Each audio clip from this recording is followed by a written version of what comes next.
রাদিয়াল্লাহু তাআলা জীবনের ভিতরে এমন পোশাক ছিল বাবা 11 জায়গায় তালি মারা ছিল।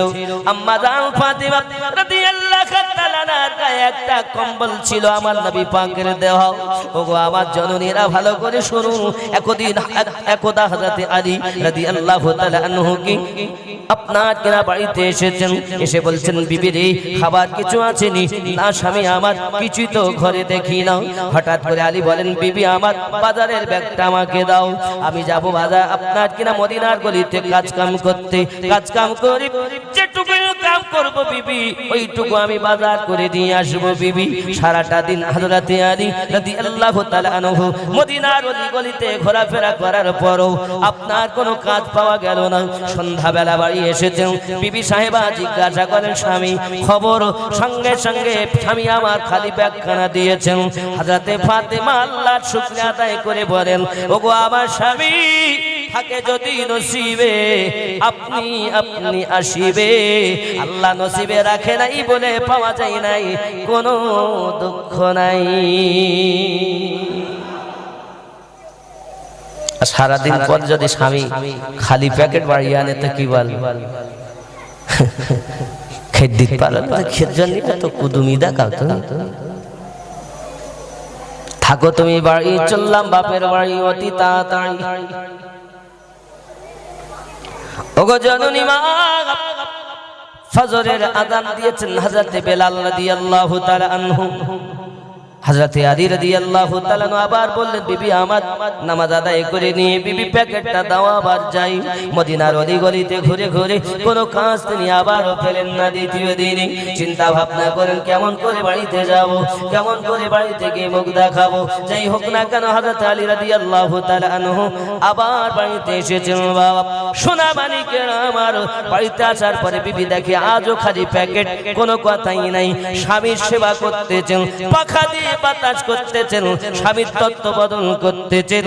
ওগো স্বামী চিন্তা করবেন না, আল্লাহ পাক রুজি লেখেননি এই জন্য রুজি পাওয়া যায়নি। আল্লাহ কাজে শুকরিয়া আদায় করুন, আমার আল্লাহ পাক আল্লাহ তাআলা জগতের বুকে পাঠিয়েছেন, নিশ্চিত তিনি কোনো না কোনো ব্যবস্থা করে দেবেন। স্বামী আমার আমি ফাতেমা আমার আব্বা হুজুরকে নিজের চোখে দেখেছি 3 দিন 4 দিন খেতে পেতেন না, পেটে পাথর বেঁধে উপর দিয়ে চাদর জড়িয়ে আমার আব্বা জান ঘোরাফেরা করতেন, কেউ যেন দেখে বুঝতে না পারে রাসূলুল্লাহ খেতে পাননি। ওগো স্বামী আমার জগতের বুকে যদি ধৈর্য ধরা যায়, আমার আব্বা জানিয়েছেন ইন্নাল্লাহা মা'আস সাবিরিন, ধৈর্যধারীকে আল্লাহ বড় পছন্দ করে।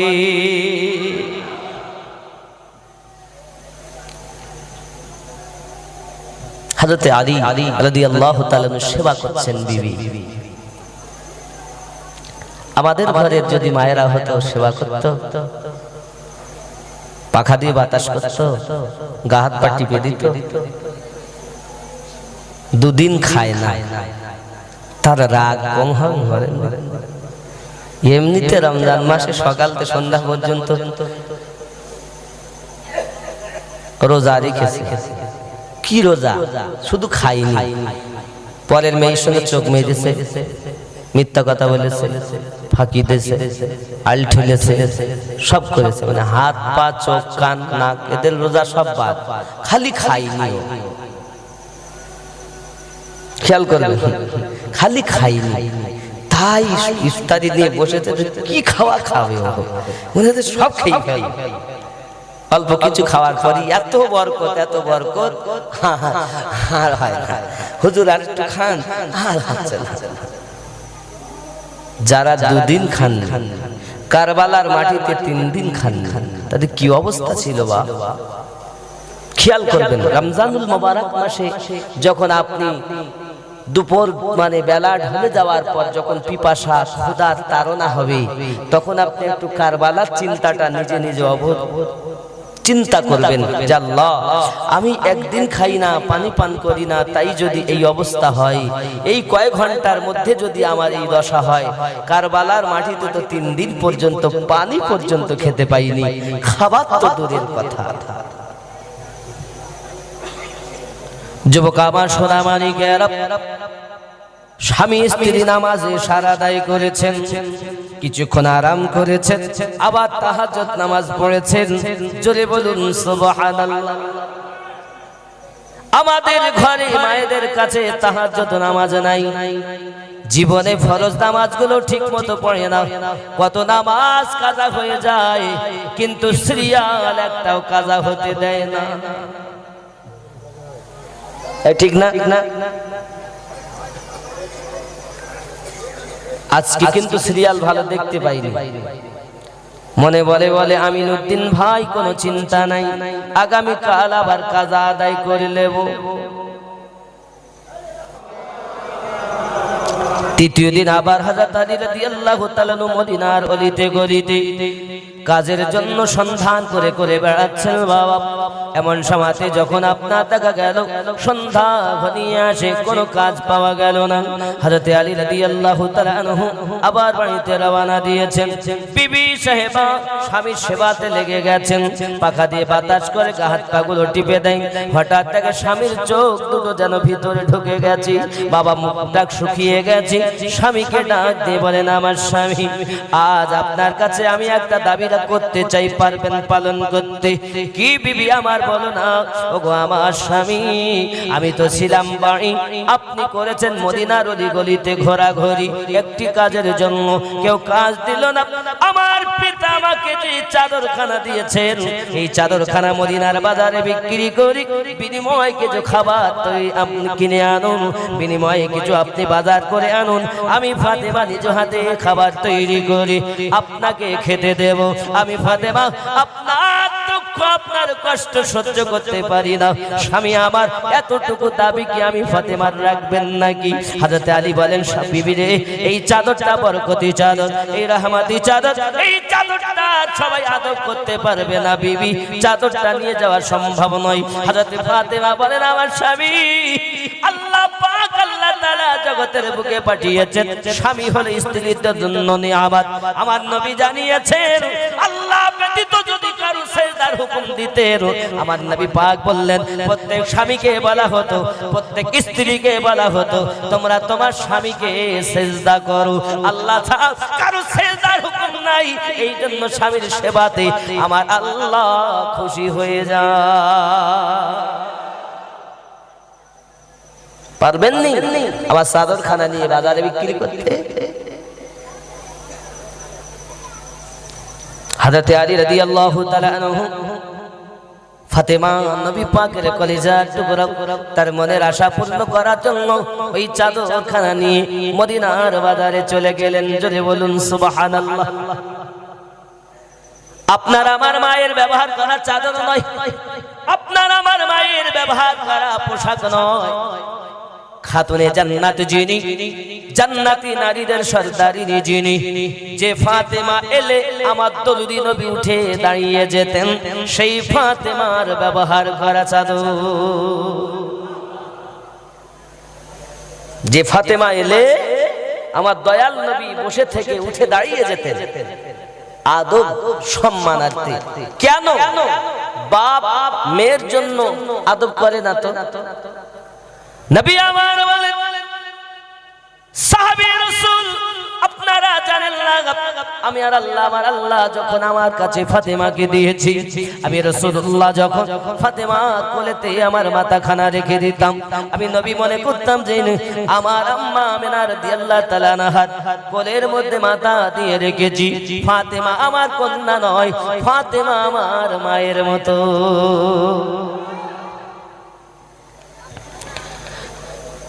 হে সোনা মানিক, নবী তো দেখা সাল্লাল্লাহু তাআলা আলাইহি ওয়াসাল্লাম কত ভালোবেসেছেন তার কলিজার টুকরা ফাতেমাকে। ও যুবকেরা, তাই আমি বলি শুনুন, আম্মা জান ফাতেমা রাদিয়াল্লাহু তাআলা চাদরখানা নিয়ে স্বামী আমার বাজারে গিয়ে বিক্রি করলেন একজন ইহুদির কাছে, বিনিময়ে কিছু আপনার খাবার নিয়ে চলে এসেছেন বাড়িতে বাজার নিয়ে। ফাতেমা রাদিয়াল্লাহু তাআলা আনহা নিজ হাতে রুটি বানিয়ে স্বামীকে খাওয়ালেন, নিজেও খেলেন, দুইজনে একটু আরামে গেলেন, আবার উঠে তাহাজ্জুদ নামাজ আদায় করতেছেন। এদিকে যে ইহুদি চাদরখানা খরিদ করে দিয়ে গেছে, তার বাড়িতে একটা ঘটনা ঘটে গেছে। গভীর রাতে হঠাৎ তার বিবি ঘুম ভেঙে গেল। হঠাৎ খানা দেখছেন ঘরের মধ্যে যেন নূরের আলো আলোয় আলোয় হয়ে আছে, ঝলমল ঝলমল করতেছে। স্বামীকে ডাকে দেয়, স্বামী গো, ইতিপূর্বে কখনো ঘরে এমন আলো দেখি নাই, ব্যাপারটা কি গো? দরজাটা খুলে ভিতরে গেল, চলে দেখে চাদর দিয়ে নূরের জ্যোতি প্রকাশিত হয়, অন্ধকার ঘর আলো হয়ে রয়েছে। স্বামী ইতিপূর্বে এমন ঘটনা দেখি নাই, কোথাকার চাদর, কেমন চাদর? স্বামী ডাক দিয়ে বলে, বিবি তুমি জানো না, আমি রাতের বেলাতেই হযরত আলী রাদিয়াল্লাহু তাআলা আনহুর কাছ থেকে চাদরটা খরিদ করেছি। আমাকে বলেছিল মূল্যবান চাদর, খুব দামি চাদর। ও বিবি আমার, আমি টাকার বিনিময়ে খরিদ করে এনেছি। বিবি ডাক দিয়ে বলে, স্বামী এটা রহমতের চাদর, এটা বরকতি চাদর, এই চাদরের সম্মান অনেক, এই চাদরের ইজ্জত অনেক, কারণ ফাতেমা রাদিয়াল্লাহু তাআলা আনহার ব্যবহার করা চাদর। আমি শুনেছি ফাতেমা রাদিয়াল্লাহু তাআলা আনহা কেমন মহিলা, তাকে জীবনে কেউ কখনো চোখে দেখিনি। ওগো স্বামী আমার, এই চাদরটা রহমতের চাদর, এর ইজ্জত আমরা করতে পারবো না, এর সম্মান আমরা রাখতে পারবো না। ওগো আমার স্বামী, আমি আপনাকে অনুরোধ করি, চাদরটা অচিরেই আপনি ফেরত দিয়ে আসুন। বিবিরে টাকার বিনিময়ে খরিদ করেছি, এ কি আপনার ফেরত দেওয়া ঠিক হবে নাকি? ওগো আমার স্বামী, যদি না সম্মান রাখতে পারা যায়, হয়তো আমাদের প্রতি গজব অর্পিত হবে। ওগো আমার স্বামী, জলদি করে চলুন না, ফিরিয়ে দেই। স্বামী আর স্ত্রী ওই রাতের বেলাতে চাদরখানা নিয়ে ফেরত দেওয়ার জন্য রওনা দিয়েছেন। জোরে জোরে বলুন সুবহানাল্লাহ। চাদরে নূরের জ্যোতি, যার চাদরে নূরের জ্যোতি, তার অন্তরে কেমন নূরের আলো। আর আমাদের অন্তরেও আলো নেই, পোশাকেও আলো নেই। পোশাক পরতেছে ঘুরি, আল্লাহ বলার নেই। যত ছোট পোশাক তত নাকি ভদ্র পোশাক। পিঠ দেখা যাচ্ছে, মাথা দেখা যায়, কত কি সব, এই পোশাকগুলো ভালো ভালো। ওগো আমার জওয়ান যুবক সোনা মানিকেরা, শুধু কি তাই নাকি বাবা? পৃথিবীর জমিনে দেখা গেল হযরত আলী রাদিয়াল্লাহু তাআলা আনহুর কাছে স্বামী আর স্ত্রী আপনার কিনা বেরিয়ে আপনার দরজার কাছে আওয়াজ দিয়েছে, ওগো আলী খুলে দেবেন কি দরজাটা জলদি? আমি সেই হতভাগা ইহুদি। বলে, কি ব্যাপার ভাইজান? আমার চাদরটা, আপনার চাদর আপনি ফেরত নিন, আপনার চাদর আপনি ফেরত নিন। হযরত আলী বলেন, আমি তো টাকা ব্যয় করে ফেলেছি, আমি তো টাকা দিতে পারবো না তোমায় এখন। বলে, আমার টাকা দিতে হবে না আলী, চাদরটা নিয়ে নেন, আমি আপনাকে এমনি চাদরটা দিয়ে দিলাম। আমি আপনার কাছে জানতে চাই আলী, চাদরটা দিয়ে নূরের জ্যোতি কেন ঝলক মারতেছে, নূরের আলো কেন ছটা মারতেছে? একবার কি আমাকে আপনি বলবেন নাকি? সঙ্গে সঙ্গে হযরত আলী বলেন, ওগো ভাইজান, আমি আমার স্ত্রী ফাতিমা দরুদি নবী পাকের প্রতি কলেমা পড়ে ঈমান এনেছি। আর আমার স্ত্রী ফাতিমা রাদিয়াল্লাহু তাআলা আনহার জীবনে তাহাজ্জুদ নামাজ কাজা হয় নাই বলে আল্লাহ পাক তার পরিধানের চাদর দিয়ে নূরের জ্যোতি ছটা পার করে দিয়েছে। ও আলী, যে নবীর কলেমা পড়লে এমন পাওয়ারওয়ালা হওয়া যায়, ওই রাসূলের ঠিকানাটা একবার বলে দাও না। বলে, কেন কেন? বলে, চাদরটা শুধু আমাদের ঘর আলো করেনি আলী, আমাদের মনটাও আলো করে দিয়েছি। আমরা স্বামী স্ত্রী দুইজনা যাব রাসূলুল্লাহর কাছে কলেমা পড়ে ঈমান নিয়ে আসবো। আরো জোরে বলুন সুবহানাল্লাহ। প্রেম কারে কয়? আমি আমার আম্মা জানদের বলতে চাই, মা তিনি হলেন হযরত ফাতিমা রাদিয়াল্লাহু তাআলা আনহা। পৃথিবীর জমিনে খাওয়া হয়নি ঠিকমতো, পেটে পাথর বেঁধেছিলেন তিনি। কিতাবের ভিতরে আসতেছে আমার রাসূলের পাকের জীবনটা সব থেকে বেশি যিনি বেশি পালন করেছেন, বেশি আমল করেছেন, তিনি হলেন নবী পাকের কন্যা হযরত ফাতিমাতুজ জোহরা রাদিয়াল্লাহু তাআলা আনহা। আরো জোরে বলুন সুবহানাল্লাহ। শুধু কি তাই নাকি বাবা, ফাতেমা রাদিয়াল্লাহু তাআলা আনহার মারতাবা মর্যাদা সম্মান আল্লাহর দরবারে কত, কিতাবখানা খুললে আপনি দেখতে পাবেন, কিতাবখানা খুললে আপনি বুঝতে পারবেন বাবা। শাওয়াহিদুন নবুওয়াত আল্লামা হাফেজ গারী মাওলানা আব্দুর রহমান জামি লিখতেছেন, পৃথিবীর জমিনে আমার রাসূল পাক সাল্লাল্লাহু তাআলা আলাইহি ওয়াসাল্লামের কাছে উসমান জিন্নুরাইন দাওয়াত দিতে গেলেন, আসসালাতু ওয়াসসালামু আলাইকা ইয়া রাসূলুল্লাহ, আসসালাতু ওয়াসসালামু আলাইকা ইয়া নবী আল্লাহ। বোঝা গেল নবী পাককে ইয়া রাসূলুল্লাহ বলে সম্বোধন করা স্বয়ং সাহাবীদের সুন্নাহ। আর আমরা ইয়া রাসূলুল্লাহ বললে বেদাত খুঁজে পাই, আদাত বেদাত, কুদাত বেদাত, শুধু বলে বেদাত বেদাত। যে কথা জীবনে শোনেননি সে কথা এখন শুনতে পাবেন। শোনা যাচ্ছে না? শোনা যাচ্ছে না? দোয়া নেই, মিলাদ নেই, কিয়াম নেই, জানাজার পর দোয়া নেই, নেই। আমি বলি বন্ধু নেই বলো না, বলো তোমার জানা নেই।